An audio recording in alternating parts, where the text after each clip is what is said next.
예, 오늘도 하나님의 크신 사랑과 은혜가 하나님께 사랑하시는 영락교회 고등부 가운데 함께하길 소망합니다. 이 자리에 함께하시는 또 우리 장로님과 우리 전사님들 또 선생님들 가운데도 또 각자의 삶의 자리에서 예배드리는 우리 영락교회 고등부 선생님과 친구들 가운데도 하나님께서 은혜 주시기를 원합니다. 지금 코로나 상황 가운데 현장 예배 못 드리지만 우리 친구들 각자 삶의 자리에서 또 믿음을 지키면서 하나님 가운데 예배로 나아갔으면 좋겠습니다. 오늘 사도 요한은 요한계시록의 말씀을 이렇게 시작을 하고 있습니다. 1장 9절 말씀을 보면 나 요한은 너희 형제요 예수의 환난과 나라와 참음에 동참하는 자라 하나님의 말씀과 예수를 증언하였으므로 말미암아 밤모라 하는 섬에 있더니라고 말하고 있습니다. 오늘 사도 요한은 우리 가운데 두 가지를 말씀해 주고 있습니다. 첫 번째를 보면 오늘 사도 요한이 자신을 뭐라고 소개하고 있습니까? 형제라는 겁니다.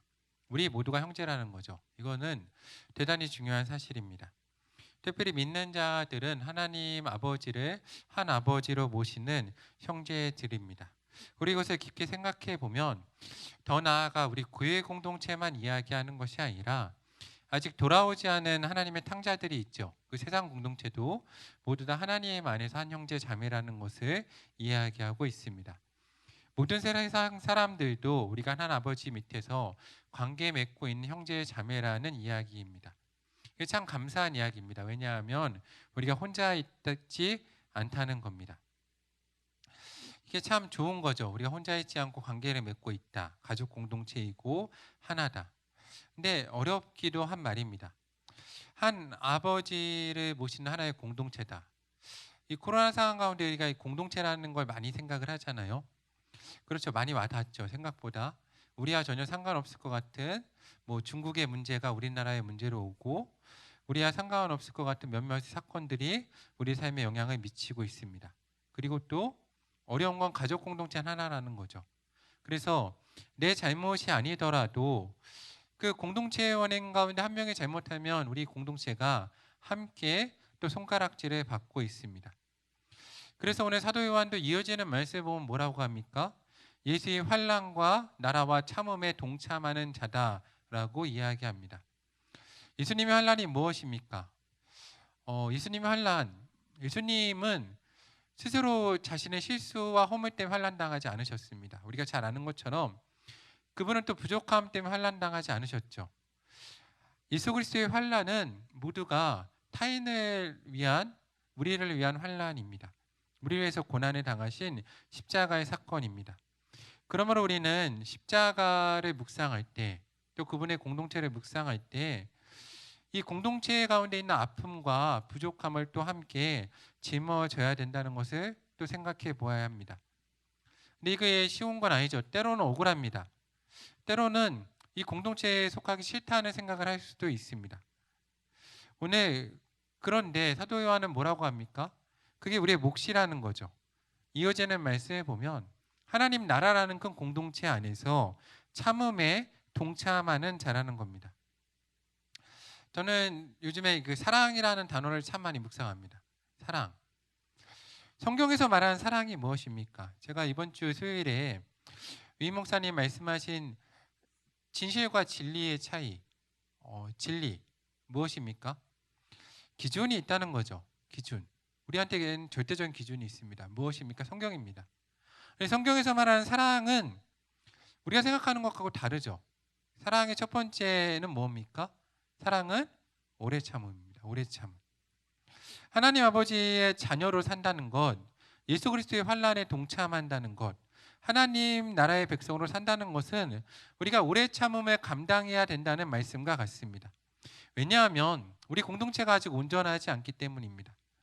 이 공동체가, 교회 공동체는 이 안에만 있는 공동체가 아니라 우리 가운데 아직 돌아오지 않은 탕자도 있고 돌아왔지만 아직 세상에 있는 관습을 버리지 못한 탕자들도 있습니다. 그리고 또 때로는 형제자매도 많고 칭찬을 받는 형제자매도 있지만 이 공동체 안에는 손가락질을 받는 형제자매도 있다는 것을 우리는 기억해야 합니다. 그래서 우리는 교회 공동체를 생각할 때 오래 참음이라는 것을, 이 사랑에 기반한 공동체라는 것을, 가족 공동체라는 것을, 그래서 우리는 하나이기 때문에 함께 가고 함께 욕먹고 또 그걸 감당해야 된다는 것을 우리는 기억해야 합니다. 그리고 공동체를 만드신 하나님 아버지께서 또 장자이신 예수님께서 우리에게 보이신 사랑은 그런 사랑입니다. 우리를 참아주시고 받아주셨기 때문에 우리는 이 자리에 있습니다. 그래서 오늘 우리는 사도 요한과 같이, 오늘 사도 요한이 쉽지 않은 상황이잖아요. 오늘 말씀 보면 어떻습니까? 반모라는 섬에 유배하고 있었다고 합니다. 전승에 따르면 돌을 쪼개는 일을 하고 있었대요. 돌을 쪼개면서 그것을 노년에 매일 짊어 나르는 그 일을 감당하고 있었습니다. 어렵죠. 힘든 일입니다. 내 노년에 탕자들이 하나님의 사랑을 전하는데 그걸 알지 못하여서 나를 그런 곳에 보내도 감당해야 하는 겁니다. 오늘 사도 요한은 이렇게 말하죠. 우리 형제요, 하나님의 자녀로서 예수 그리스도의 복음을 전함으로 내가 그 나라와 참음에 동참하며 하나님의 말씀과 예수를 증언하는 말미암아 반모라는 섬에 있을 때 오늘 하나님의 사건이 일어났다라고 말하고 있습니다. 그 이러한 사건은 무엇입니까? 바로 주의 날에, 주님의 날에 성령에 감동되어 나는 나팔 소리와 같은 큰 음성이 내 뒤에서 들렸다. 저는 오늘도 우리 영락교회 가운데, 우리 가운데 이러한 역사가 있길 소망합니다. 이 어두운 시대에 어디로 가야 되는지 막막한 시대에 내가 가는 게 맞나 라는 고민되는 시대에 하나님의 날이 임하고 성령에 감동되어서 내 뒤에서 하나님의 소리가 들리고 내가 가는 이 길이 맞다라는 확증해주는 그런 역사가 우리 가운데 있기를 소망합니다. 그런데 그때 사도 요한이 들은 하나님의 음성은 무엇입니까? 요한계시록 1장 11절 말씀에 보면 이르되 내가 보는 것을 두루마리에 써서 에베소, 서머나, 버가모, 두아디라, 사데, 빌라델비아, 라오디게아 등 7교회에 보내라는 하나님의 음성을 들었습니다. 오늘 사도 요한 하나님의 말씀을 전하다가 지금 반모라는 섬에 유배와 있습니다. 그렇죠? 세상 사람들은 하나님의 말씀을, 예수님을 받으려고 하지 않았습니다. 세상 사람들 하나님보다 세상 권력을 더 좋아했습니다. 그리고 이 시대 교회는 초대교회가 참 어려웠거든요. 상당한 오해를 받고 있었습니다. 왜냐하면 박해를 받았기 때문에 지하 묘지에 모였습니다. 여러분 상식적으로 생각해 보십시오. 묘지에 모이는 공동체다. 참 오해받기 쉽잖아요. 그리고 그들이 모여서 뭐 했습니까? 예배 드릴 때마다 떡과 포도주를 나눴다. 근데 그것을 예수님의 살갑이라고 했습니다. 그럼 사람들이 뭐라고 생각했겠습니까? 묘지에 모여 살갑이를 나누는데 저들이 오해하는 겁니다. 그리고 그 시대에 로마가 너무나 타락했기 때문에 아이를 낳고 막 버렸습니다. 근데 기독교인들이 그 아이를 다 걷어가서 키웠습니다. 근데 로마 사람들은 그걸 보면서 뭐라고 그랬을까요? 저들이 아이들을 데려간대. 그리고 묘지에 모인대. 살하고 피를 나눈대. 그럼 뭐라고 그랬을까요? 저들이 아이를 데려가서 잡아먹는다라고 했습니다. 그런 오해를 받았던 공동체입니다. 그런 비난을 받았기 때문에 복음을 전하는 게 쉽지 않은 상황이었죠. 그런 또 다신교. 그 시대의 로마는 우리가 생각하는 것과 다르게 종교국가였습니다. 종교국가. 그리고 기독교를 무신론자들이라고 핍박했던 거예요. 왜냐하면 타신을 인정하지 않기 때문에, 유일신을 믿었기 때문이죠. 근데 그렇게 복음을 전함으로 말아서 오늘 노역을 감당하고 있는 겁니다. 근데 또 하나의 말씀이 들리는 겁니다. 제가 이 말씀을 읽으면 생각해 봤어요. 나라면 어땠을까? 나라면. 여러분이라면 어떻겠습니까? 내가 하나님 말씀을 최선을 다해서 전하고 있는데, 믿고 있는데, 말씀대로 살고 있는데, 복음을 전하고 있는데 자꾸만 세상은 나를 오해해서 손가락질하고 욕합니다. 마음 상할 수 있습니다.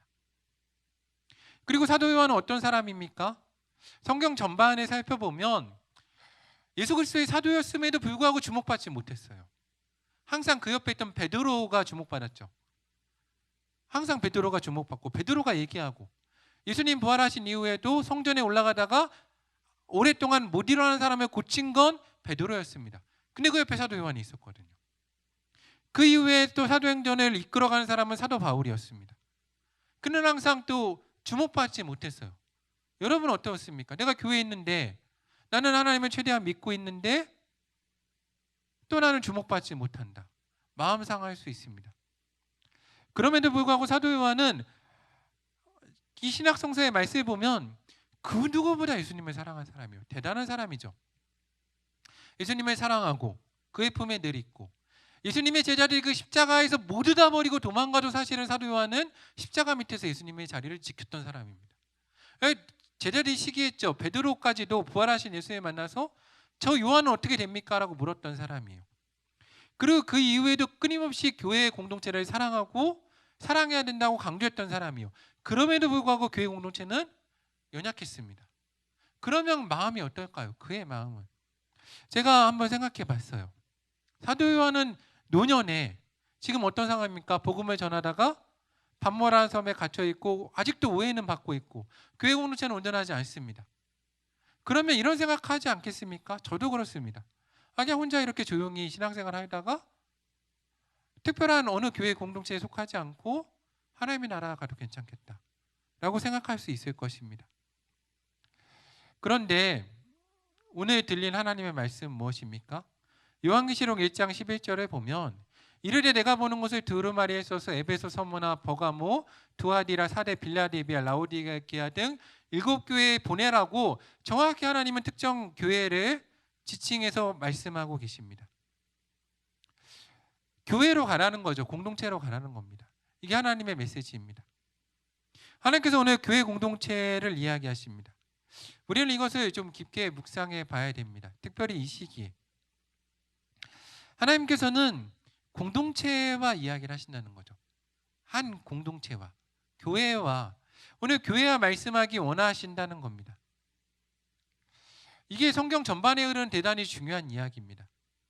아무리 훌륭한 개인이라도 아무리 훌륭한 신앙이라도 교회 공동체에 속하지 못해서는 이야기하지 못했습니다. 그렇죠. 아브라함, 이삭, 야곱, 요셉 너무나 훌륭했습니다. 창세기만 봐도. 그런데 하나님과 대화한 사람은 누구였습니까? 장자권을 가진 그 공동체를 대표하는 사람들이 하나님과 대화했습니다. 구약시대의 훌륭한 왕들, 사사들, 훌륭한 개인이었습니다. 그럼에도 불구하고 하나님과 대화한 그 많은 사람들은 공동체를 대표했던 공동체에 속하였던 사람들이었다는 겁니다. 우리는 이거를 명심하고 생각해 보아야 합니다. 제가 몇 번의 교회 공동체를 놓고 얘기할 때 이야기하듯이 아무리 훌륭한 개인이라도 혼자 존재할 수 없습니다. 그렇죠. 내가 아무리 마음에 안 들더라도 내 가족이 아무리 뛰어난 개인도 부족한 어머니와 아버지가 계시지 않으면 존재할 수 없다는 것을 우리는 기억해야 합니다. 어느 누구도 홀로는 갈 수 없습니다. 오늘 말씀처럼 처음이요 마지막이 될 수 있는 분은 예수님밖에 없으시죠. 그 이유는 타인 때문에 존재하고 있는 겁니다. 그래서 우리는 이 공동체를 포기할 수 없죠. 이것이 세상 사람들과 믿는 사람들의 가장 결정적인 차이라고 생각합니다. 세상 사람들은 내 중심으로 살아가면 됩니다. 내 감정대로 내가 원하는 대로 그냥 공동체를 내려놓고 내 감정에 충실하게 내가 오늘 기분 좋은 거 내 쾌락에 충실함에게 살아가면 되는 겁니다. 기준이란 게 없죠. 기준은 뭡니까? 내 감정과 기분입니다. 이게 세상 사람들인 거죠. 근데 기독교인은 예수님의 말씀처럼 진리에 가진 사람들입니다. 그리고 그 진리 안에서 자유를 누리는 사람들이죠. 절대적인 기준이라는 게 있습니다. 시작과 끝이 있고 하나님이 계시고 내 감정을 넘어서 성령님의 감동의 역사와 내 음성을 넘어서 하나님의 음성이 들리는 사람입니다. 나의 시기보다 하나님의 때가 더 중요한 것이 기독교인입니다. 세상 사람들과는 다른 길을 간다는 것이죠. 그러면 우리는 공동체를 포기할 수가 없습니다. 하나님께서 지정하신 가정 공동체와 교회 공동체, 저는 우리가 이걸 깊게 묵상해 봐야 된다고 생각해요. 특별히 지금 시대에 우리 젊은 고등학생들이 여러분의 앞날을 놓고 기도하면서 고민해 봐야 합니다. 우리 주님께서 예수님께서 교회와 이야기하기를 포기하지 않는 이상은 오늘 우리는 교회 공동체를 포기할 수 없습니다. 사회는 얘기하죠. 이 사회가 점점 개인화시키고 고립시키고 너만 잘 살면 된다라고 이야기합니다. 그렇죠. 예수님만 살아가면 되지 꼭 교회 갈 필요가 있습니까? 이게 사회가 얘기하는 겁니다. 그렇지만 우리가 이 시대에 염려해야 될 것은 이 하나님께서 세우신 최소 공동체의 단위가 점점 무너진다는 거죠. 가정 공동체, 결혼하기를 포기하고 사랑하기를 포기하고 한 사람의 아내와 남편 되기를 포기하고 자녀를 낳고 키우기를 포기하고 교회를 지키기를 포기하고 내 한 명 행복하게 살면서 개인의 삶을 살아가면 되는 것을 이야기하는 이 시대를 우리는 경계해 봐야 됩니다. 이게 이후 시대의 가장 큰 문제가 될 수도 있습니다. 나 한 명 홀로 예수님 믿고 홀로 정결하게 사는 것, 이게 옳은 겁니까? 내 감정에 충실한 거죠. 행복한 거죠. 근데 성경은 뭐라고 그럽니까? 우리는 이 공동체에만해서 많이 고민해 봐야 돼요. 또 생각해 봐야죠. 우리가 사회 공동체와 교회 공동체를 비난하는데 우리는 한번 고민해 봐야 돼요. 우리가 수련회 내내 나눈 것처럼 예수님이 공동체 비난한 적 있으십니까? 교회 공동체를, 부족한 제자들을 탓하신 적 있으십니까? 없으시다는 거죠. 없으시다는 겁니다. 우리가 저번 주에 나눈 것처럼, 저저번 주에 나눈 것처럼 도마가 예수님께 뭐라고 그럽니까? 부활하신 예수님께 당신의 손에 못자국과 옆구리 창자국을 보여라. 이미 다 주신 분께. 그래도 탓하지 않고 비난하지 않고 보여주신 분이 예수님이라는 겁니다. 그런데 우리는 왜 사회를 비난하고 교회 공동체를 비난합니까? 우리 형제 자매들을 내가 더 낫다는 생각이 있다는 겁니다. 교만하다는 거죠. 내가 더 위인이고 내가 더 높은 자리에 있기 때문에 비난한다는 겁니다. 저희는 이 고립된 상황에 또 많이 고민해 봐야 된다고 생각해요. 여러분 뭐 SNS에 글 하나 올릴 때, 내가 누군가에게 말 한마디 할 때 정말 고민해 봐야 됩니다. 작은 공동체 가운데 이게 도대체 하나님이 기뻐하시는 일인가? 오늘 교회 공동체가 가야 될 길은 자신을 부인하고 세상의 아픔을 내 아픔으로 받아들이는 길이라는 거죠. 예수님이라면 어떻게 하셨겠습니까? 예수님이 스스로 변호하셨습니까? 놀랍게 여겼다고 했잖아요. 본드빌라더가 예수 그리스도를 보면서 변호하는 걸 포기한, 자신을 변호하는 걸 포기하고. 예수님이 세상과 논리적으로 싸워서 꺾으라고 하셨습니까? 그렇게 말씀하신 적 없죠. 근데 우리는 우리 공동체의 문제가 자꾸 이기려고 합니다.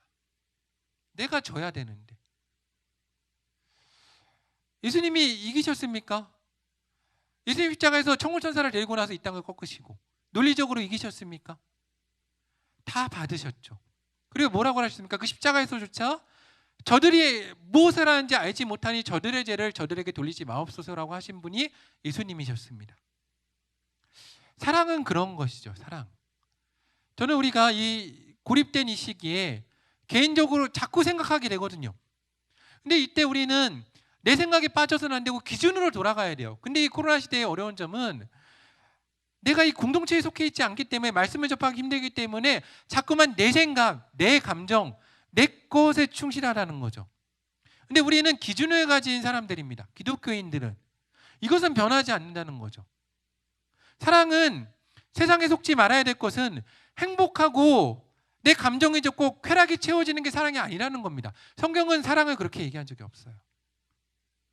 성경이 말하는 사랑은 무엇입니까? 진리의 말씀을 따르는 거죠. 사랑은 오래 참는 겁니다. 온유합니다. 하나님께서 백성인 우리를 사랑하셔서 자신의 독생자까지 내어주시는 게 사랑이고, 예수님이 우리를 사랑하시되 끝까지 사랑하시는 것이 그것이 사랑입니다. 무한하신 능력의 영이신 성령 하나님께서 지금 내 안에 갇혀 계시는 것이 사랑입니다. 우리가 고민해 볼 것은 이거죠. 우리는 타인을 위해서 존재한다는 겁니다. 근데 세상은 자꾸만 얘기하죠. 사랑은 네 감정에 충실한 것이고 행복한 것이고 쾌락적인 것이다. 그래서 이것을 채우지 못하는 그 사랑은 옳지 않고 그 공동체는 깨도 된다. 그래서 자꾸만 기독교인 공동체조차 자꾸 포기하죠. 연애하기도 포기하고 결혼하기도 포기하고 자녀를 낳는 것도 포기하고 이제는 교회 공동체마저 포기하라고 합니다. 그런데 우리는 생각해 봐야 돼요. 이것이 하나님이 원하시는 사랑의 말씀과 맞는가 생각해 봐야 됩니다. 우리는 세상이 가르치는 쾌락에 기반을 둔 더 가지고자 하는 사랑이 아니라 사랑의 참된 것은 타인을 위해서 내가 뭔가를 주는 겁니다. 고린도서 13장에 말씀하신 것처럼 오래 참고 온유하고 시기하지 않고 자랑하지 않고 교만하지 않고 무례행치 않고 나의 유익을 구하지 않으며, 그렇죠. 성경 분명히 얘기합니다. 나의 유익을 구하지 않으며 성내지 않고 악한 것을 생각지 않고 불의를 기뻐하지 않고 진리와 함께 기뻐하고 뭐라고 그럽니까? 모든 것을 참고 모든 것을 믿으며 모든 것을 바라며 모든 것을 견디는 것이 사랑이라고 이야기합니다.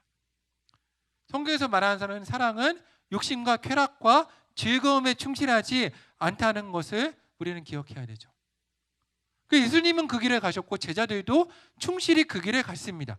그렇죠. 스데반도 그러했고, 내가 돌에 맞아 죽는지어정 하나님 저들에게 저 죄를 돌리지 마옵소서라고 기도했던 것들이 기독교인입니다. 그 사랑이 세상을 이겼죠. 우리는 이 코로나 시대에 점점 고립되어 가면서 스스로를 돌아봐야 합니다. 내가 이 공동체 가운데 어떻게 행동하고 있는지. 저는 이 상황이 우리 가운데 많은 것을 말해준다고 생각해요. 저희 집을 봐도 그렇습니다. 코로나로 인해서 제가 한 주간 휴가를 보냈는데 집에 내 식구가 모여 있었습니다. 네. 어떻습니까? 다 대부분 그러시죠. 쉽지 않습니다. 매일 전쟁이 일어납니다. 첫째와 둘째를 저희가 일부러 약간 텀을 두고 놨거든요. 5살 싸우지 말라고. 상관없습니다. 똑같이 싸웁니다. 5살 텀은 상관없습니다. 매일 싸웁니다. 근데 여러분 생각해 보십시오. 싸울 때 이렇게 싸웁니까? 맨날 소리 질러요. 뭐라고? 이렇게 소리 지릅니까? 엄마 나 때문에 싸움이 시작됐어요. 아빠 내가 형을 괴롭혔어요. 아빠 내가 동생을 괴롭혔어요라고 싸웁니까? 절대 그렇게 싸우는 사람은 없죠. 그럼 싸움이 안 되죠. 그럼 싸움이 안 됩니다. 뭐라고 싸웁니까? 아빠 형이 나를 치고 갔어요. 동생이 내 거 자꾸 뺏어요. 내가 하려는 것마다 뺏어요. 다 똑같죠. 저희 집 얘기와. 그럼 여러분 부모님이 누구 혼내죠? 누구 혼냅니까? 둘 다 혼냅니다. 둘 다 혼냅니다. 특별히 누구 혼냅니까? 여러분 잘하고 잘못한 거 중요합니까? 부모님 입장에서 중요하지 않습니다. 부모님 입장에 잘하고 잘못한 게 중요하지 않아요. 똑같거든요. 둘이. 누구 혼냅니까? 더 큰 사람이 혼나죠. 항상 형이 혼납니다. 지금 우리는 이걸 깊게 묵상해 봐야 됩니다. 하나님의 아버지시라면 하나님은 누구한테 뭐라고 하실까요? 첫째가 혼납니다. 첫째가 누굽니까? 예수님이십니다. 예수님은 상관도 없이 십자가에 지시는 겁니다. 지금도 우리의 죄악 때문에. 그 밑에가 누굽니까? 돌아온 탕자겠습니까? 아직 돌아오지 않은 탕자겠습니까? 예수님 믿는 우리들이죠. 그 여러분 아무 상관도 없는 많은 기독교인들이 비난을 받는 겁니다. 당연하죠. 왜요? 우리가 예수님 다음이니까. 그 다음 돌아온 탕자들이 비난을 받고 그 다음 막내가 혼나는 겁니다. 집안의 순서는 똑같습니다. 그러면 여러분 이 가정의 싸움은 언제 끝날까요? 누가 옳은지 판단이 쓰면 이제 끝나나요? 너가 옳아. 너 잘못했어. 그러면 싸움이 끝납니까? 아닙니다. 가족 공동체의 싸움은 그때 끝나지 않죠. 중요한 것은 지금 시점에 중요한 것은 누가 옳으냐 하는 게 아닙니다. 지금 시점에 중요한 것은 누가 내 책임입니다 라고 말하는 거죠. 누군가 내가 잘못했습니다 라고 말하는 겁니다. 근데 지금 이 상황에선 예수님이 내 책임입니다 라고 하고 계시죠. 그럼 우리는 어떻게 해야 됩니까? 오늘 사도 요한은 우리 가운데 말해주고 있습니다. 나는 예수의 환난과 나라와 참음에 동참하는 자라. 오늘 우리는 예수 그리스도께서 사랑하신 이 세상과 교회를 끝까지 사랑하고 그 환난과 참음에 동참하는 자들이 되어야 될 것입니다. 다시 한번 말씀드리지만 사랑은 감정에 충실한 게 아닙니다. 내 기분에 충실한 것은 사랑이 아닙니다. 내가 행복한 것 사랑이 아니고 내 즐거움과 쾌락에 충실한 것은 사랑이 아닙니다. 그건 사탄이 말하는 거짓된 사랑입니다. 성경이 말하는 진리의 사랑은 오래 참음입니다. 온유함이고 겸손함이고 나의 유익보다 타인의 유익을 추구하는 것이 성경이 말하는 참음입니다. 사랑입니다. 오늘 내가 SNS에 글 하나 써서 내가 누군가에게 한마디를 해서 내 마음이 시원해진다면 그것은 사랑이 아닐 수 있습니다. 저는 기독교인들이 많이 돌아봐야 한다고 생각합니다. 제가 30대 초반일 때 저희 개인 집이 좀 어려워서 맞벌이를 한 적이 있습니다. 저는 준전임이고 와이프는 직장을 다녔습니다. 풀로. 개인사를 좀 얘기하지 않지만 그 얘기를 하지 않으면 설명이 안 되기 때문에 약간 얘기하겠습니다.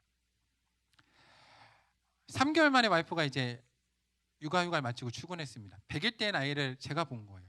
제가 아직도 아찔합니다. 아찔하게 하나님이 저를 지켰다고 생각합니다. 애를 막 떨어뜨리고 그랬거든요. 뭘 하겠습니까? 초보 아빠가. 애기가 막 웁니다. 애기가 그냥 계속 울어요. 저도 같이 울었습니다. 처음에. 너무 미안해가지고. 해줄 수 있는 게 없잖아요. 여러분, 애기가 울면 어떻게 합니까? 어떻게 하시겠습니까? 설득해야 될까요? 너가 울지 말아야 된다 지금. 엄마는 없다. 아빠밖에 없다. 설득이 되나요? 때립니까? 100일 된 애기를 막 울지마 때립니까? 논리적으로 싸워서 이깁니까? 방법이 없죠. 그래서 제가 배운 게 있어요. 우는 아기는 안아줘야 된다. 우는 아기는 안아줘야죠. 설득 필요 없습니다. 때리는 것도 필요 없습니다. 안아주면 됩니다. 지금 세상이 고통받아서 울고 있습니다. 그럼 우린 뭐 해야 됩니까? 이기겠습니까? 논리적으로? 설득하겠습니까? 울지 말라고? 세상을 때리겠습니까? 장자들 우리가 해야 될 일은 무엇입니까? 하나님이라면 어떻게 하셨겠습니까? 우리는 요한과 같이 예수 그리스도의 환난과 참음에 동참하고 하나님의 나라를 이뤄가야 됩니다. 우리 가정과 교회와 사회에서. 지금 오는 자들이 있다면 우리 연약한 형제 자매이고 우리의 막내입니다. 우리는 이 시대에 우리 사랑하는 영락교회 고등부 선생님과 친구들이 다시 한번 사랑에 대해서 깊게 묵상해 보았으면 좋겠습니다. 고린도서 13장의 말씀을 보시면서 제가 시대의 가장 안타까운 점은 많은 다음 세대를 이끌어갈 우리 학생들과 청년들이 더 이상 꿈꾸지 않는다는 겁니다.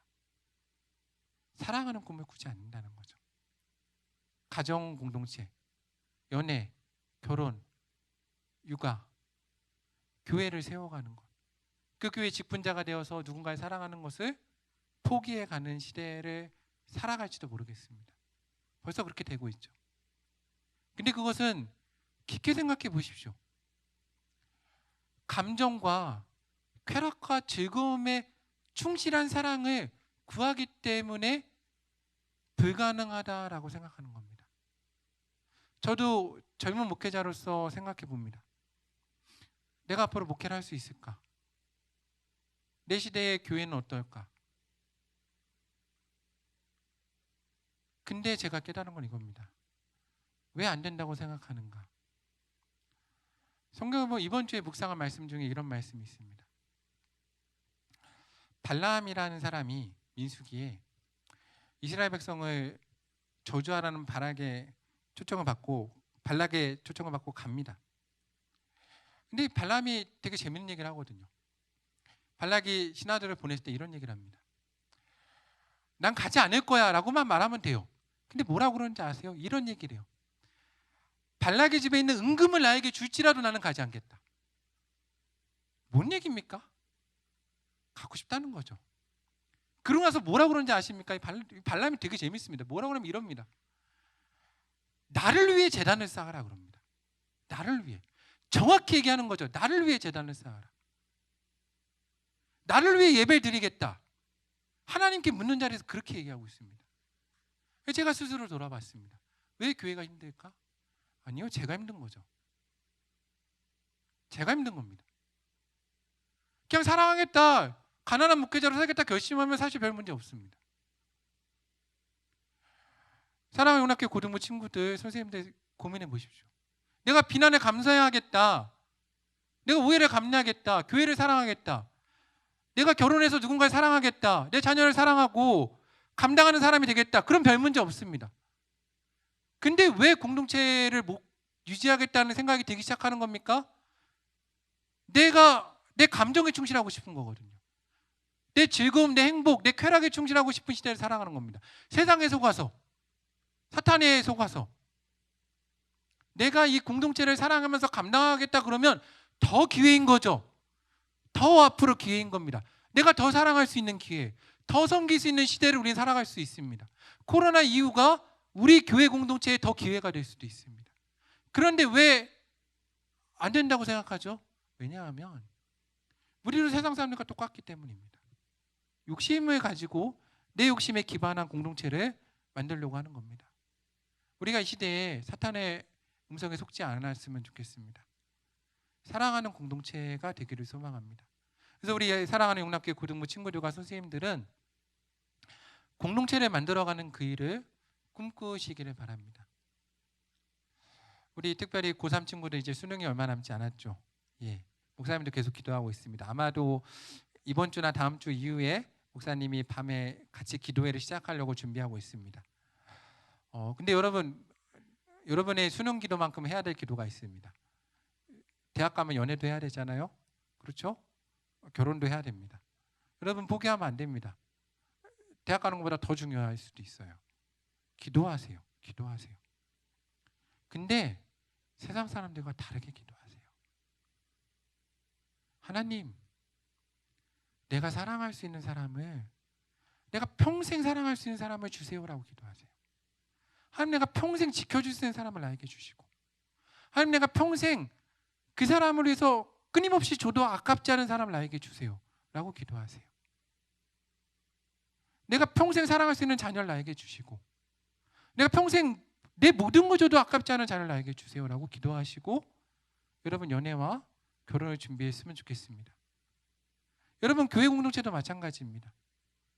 이 상황이 회복됐을 때 하나님, 내가 영납교회를 끝까지 사랑하게 하시고 우리 고등부를 끝까지 사랑할 수 있게 해주세요라고 기도할 수 있는 우리 친구들과 선생님들이 되셨으면 좋겠습니다.